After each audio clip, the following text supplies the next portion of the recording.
each other and their physiological reactions. These days I also conduct similar exercises with couples who are not part of any study, but wish to receive a scientific assessment of their relationship's staying power. When couples like Angel and George enter the Love Lab, we hook them up to enough sensors and wires to elicit quips about Dr. Frankenstein.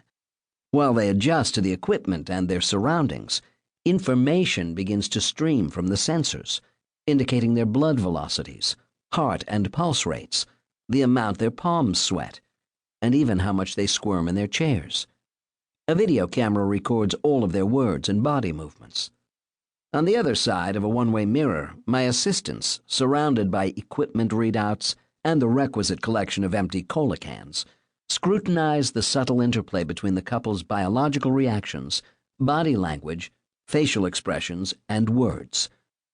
The most frequent experiment I conduct is called the conflict discussion, in which we ask the couple to converse about an area of disagreement for 15 minutes. To facilitate the analysis of their facial expressions during their disputes, I train a separate video camera on each of them, so I can view their faces in real time on a split screen. It no longer surprises me when our couples are able to relax and let it rip, despite the staring cameras. Still, I find that most people do curb their behavior in the lab compared to when they squabble at home. But even when partners are acting camera-ready, they can't hide from the accuracy of my sensors.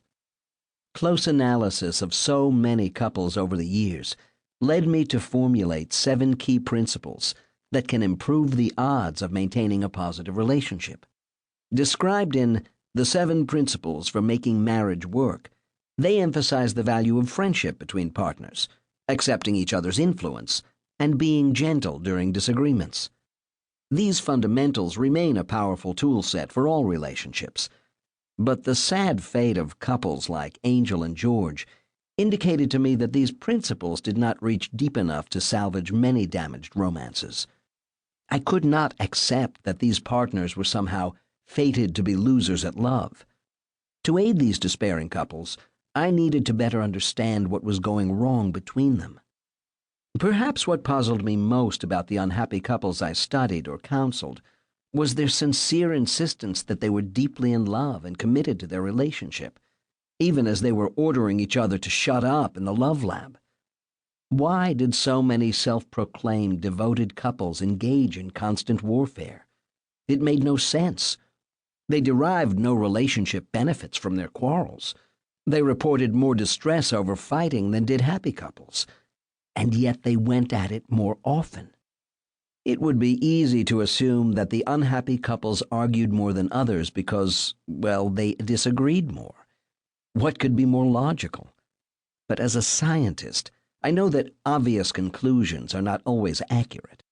In my lab, computer scientist Dr. Tara Madhyastha helped me find the answer. To trace the anatomy of interactions between unhappy partners, she used what are called hidden Markov models.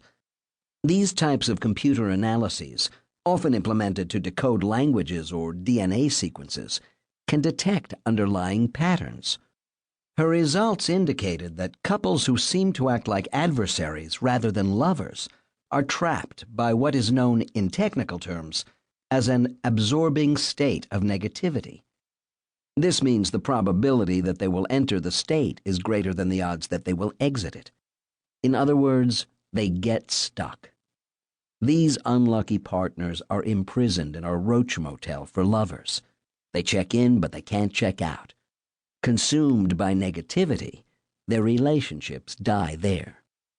Understanding why some couples wind up in this terrible trap, while others are able to sidestep it, has been at the heart of my recent research. As a result, I have developed a new understanding of couple dynamics and an enhanced approach to bettering all romantic relationships, not just the ones in distress.